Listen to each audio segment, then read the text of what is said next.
بسم اللہ الرحمن الرحیم۔ شروع اللہ کے بابرکت نام سے جو بڑا مہربان نہایت رحم و کرم کرنے والا ہے۔ السلام علیکم محترم ناظرین، آج کی ہماری ویڈیو سرور کائنات محمد مصطفیٰ صلی اللہ علیہ وآلہ وسلم اور حضرت عائشہ صدیقہ رضی اللہ تعالی عنہا کی شادی مبارک۔ محترم ناظرین، ایک دن حضور نبی کریم صلی اللہ علیہ وآلہ وسلم گھر میں آرام فرما رہے تھے کہ عالم خواب میں حضرت جبرائیل علیہ السلام سبز ریشمی پارچہ پر حضرت عائشہ صدیقہ رضی اللہ تعالی عنہا کی صورت کی شیبیہ لائے اور عرض کیا، یا رسول اللہ صلی اللہ علیہ وآلہ وسلم، یہ خاتون اس دنیا اور آخرت میں آپ کی زوجہ ہیں۔ بیوی کا چہرہ دیکھنے کے بعد آپ صلی اللہ علیہ وآلہ وسلم نے خواب میں ہی ارشاد فرمایا، اگر یہ خواب اللہ تبارک و تعالیٰ کی طرف سے ہے تو ضرور پورا ہوگا اور اللہ تعالیٰ ایسی زوجہ ضرور عطا فرمائے گا۔ اور یہ خواب مسلسل 3 رات آتا رہا، اور یہ حضرت عائشہ صدیقہ رضی اللہ تعالی عنہا کے لیے بہت بڑی منقبت ہے کہ حضور صلی اللہ علیہ وآلہ وسلم کو ان کے آنے سے پہلے ہی ان کے جمال پر انوار کا محب مشتاق بنا دیا۔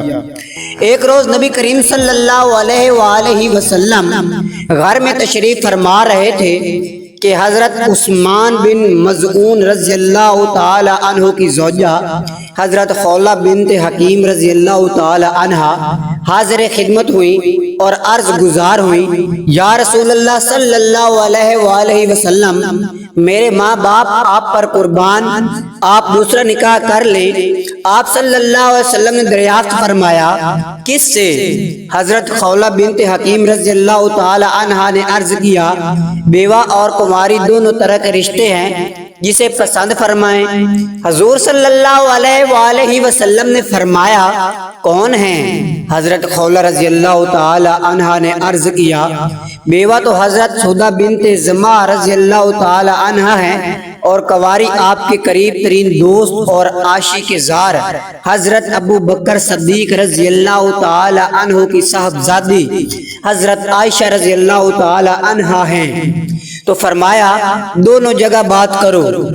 حضور اکرم صلی اللہ علیہ وسلم سے اذن پانے کے بعد حضرت خولہ بنت حکیم رضی اللہ تعالی عنہا سیدھا حضرت ابو بکر صدیق رضی اللہ تعالی عنہ کے در دولت پر پہنچی۔ اس وقت وہ گھر پر نہیں تھے۔ ان کی اہلیہ محترمہ حضرت زینب ام رومان رضی اللہ تعالی عنہا نے بڑی خندہ پیشانی سے انہیں بٹھایا تو حضرت خولہ رضی اللہ تعالی عنہا نے کہا، بہن، میں عائشہ بیٹی رضی اللہ تعالی عنہا کے لیے رسول اللہ صلی اللہ علیہ وآلہ وسلم کا پیام لے کر آئی ہوں۔ حضرت زینب ام رومان رضی اللہ تعالی عنہا نے کہا، عائشہ رضی اللہ تعالی عنہا کے باپ کو آنے دو، ان سے بات کروں گی پھر بتاؤں گی، کل آنا۔ تو حضرت خولہ بنت حکیم رضی اللہ تعالی عنہا اٹھ کر حضرت سودہ رضی اللہ تعالی عنہا کے والد زمعہ کے پاس آتی ہیں۔ وہ انہیں دیکھ کر کہتے ہیں، آؤ خولہ، بیٹھو، آپ کو آج کا دن مبارک ہو۔ وہ بولی، تمہارے لیے بھی خیر و برکت ہو، اور فرمایا، آپ کی بیٹی سودہ رضی اللہ تعالی عنہا کے لیے پیام لائی ہوں۔ انہوں نے کہا، کس کا؟ حضرت خولہ رضی اللہ تعالی عنہا نے جواب دیا، سنیں گے تو خوش ہو جائیں گے۔ انہوں نے کہا، بتاؤ تو صحیح۔ حضرت خولہ رضی اللہ تعالی عنہا نے فرمایا، اللہ کے رسول صلی اللہ علیہ وآلہ وسلم کا زمعہ نے خوشی سے اظہار کیا اور یہ کہا، لا ریب ذاتی اور خاندانی لحاظ سے آپ سے بہتر اور کوئی نہیں۔ حضرت خولہ رضی اللہ تعالی عنہا نے دریافت کیا، پھر کیا ارادہ ہے؟ انہوں نے کہا، ذاتی طور پر مجھے قطعاً اعتراض نہیں، لیکن سودہ رضی اللہ تعالی عنہا کی مرضی دریافت کر لوں۔ زمعہ نے مشورہ دیا تو وہ اٹھ کر ان کے پاس چلی گئی۔ انہوں نے حضرت خولہ رضی اللہ تعالی عنہا کو دیکھا تو بڑی محبت سے بٹھایا۔ انہوں نے دریافت کیا، کیسے آئی ہیں؟ انہوں نے فرمایا، رسول اللہ صلی اللہ علیہ وآلہ وسلم تم سے شادی کرنا چاہتے ہیں، کیا مرضی ہے؟ انہوں نے سنا تو اپنی سماعت پر یقین نہ آیا کہ اس عمر میں، جب کہ عمر 50 سال ہے، دوسرے دن حضرت خولہ بنت حکیم رضی اللہ تعالی عنہ دوبارہ حضرت ابو بکر صدیق رضی اللہ تعالی عنہ کے گھر آئیں اور وہ منتظر تھے۔ جب وہ بیٹھ گئی تو گویا ہوئے خولہ رضی اللہ تعالی عنہ مجھے تمہارے توسط سے حضور اکرم صلی اللہ علیہ وآلہ وسلم کا پیغام ملا ہے۔ میرا جو تعلق آپ صلی اللہ علیہ وآلہ وسلم سے ہے اس کی روشنی میں کیا یہ جائز ہے؟ عائشہ رضی اللہ تعالی عنہ تو رسول اللہ صلی اللہ علیہ وسلم کی بھتیجی ہیں۔ حضرت خولہ بنت حکیم رضی اللہ تعالی عنہ نے کہا میں حضور اکرم صلی اللہ علیہ وآلہ وسلم سے اس ضمن میں بات کروں گی پھر اطلاع دوں گی، اور اٹھنے لگی تو حضرت ابو بکر صدیق رضی اللہ تعالی عنہ نے فرمایا ایک اور بات ہے، میں عائشہ رضی اللہ تعالی عنہ کے لیے جبیر بن مطعم سے وعدہ کر چکا ہوں، وعدہ خلافی ہوگی تا وقتی کا اس طرف سے کوئی جواب نہ ملے۔ حضرت ابو بکر صدیق رضی اللہ تعالی عنہ نے بتایا تو وہ اٹھ کر چلی گئی اور سیدھی آپ صلی اللہ علیہ وآلہ وسلم کے کاشانہ اقدس پر پہنچی اور عرض کیا یا رسول اللہ علیہ وسلم، سودہ رضی اللہ تعالی عنہ نے آپ کو اختیار دے دیا ہے کہ جو چاہیں اس کے حق میں فیصلہ صادر فرمائیں۔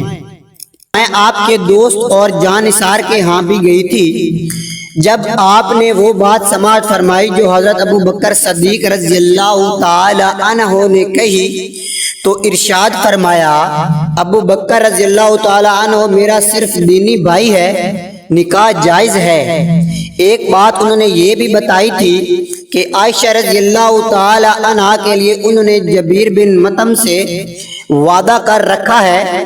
حضور اکرم صلی اللہ علیہ وآلہ وسلم نے ارشاد فرمایا ٹھیک ہے، اور پھر حضرت سودہ بنت زمعہ رضی اللہ تعالی عنہ سے شادی ہو گئی، جنہوں نے اپنے آقا مولا صلی اللہ علیہ وآلہ وسلم کی بیٹیوں کو اپنی اولاد سے بڑھ کر دیکھ بھال کی۔ چند دنوں کے بعد جبیر بن مطعم نے خود ہی حضرت ابو بکر صدیق رضی اللہ تعالی عنہ کی بیٹی حضرت عائشہ صدیقہ رضی اللہ تعالی عنہ سے شادی کرنے سے انکار کر دیا، اور وجہ یہ بتائی میں نہیں چاہتا کہ عائشہ کے گھر میں آنے سے میرے گھر میں اسلام داخل ہو۔ اللہ رب العزت نے اپنے محبوب صلی اللہ علیہ وآلہ وسلم کے راستے کی تمام رکاوٹیں دور کر دی تھی۔ محترم ناظرین، چنانچہ حضرت ابو بکر صدیق رضی اللہ تعالی عنہ نے حضرت خولہ بنت حکیم رضی اللہ تعالی عنہ کو بلا بھیجا۔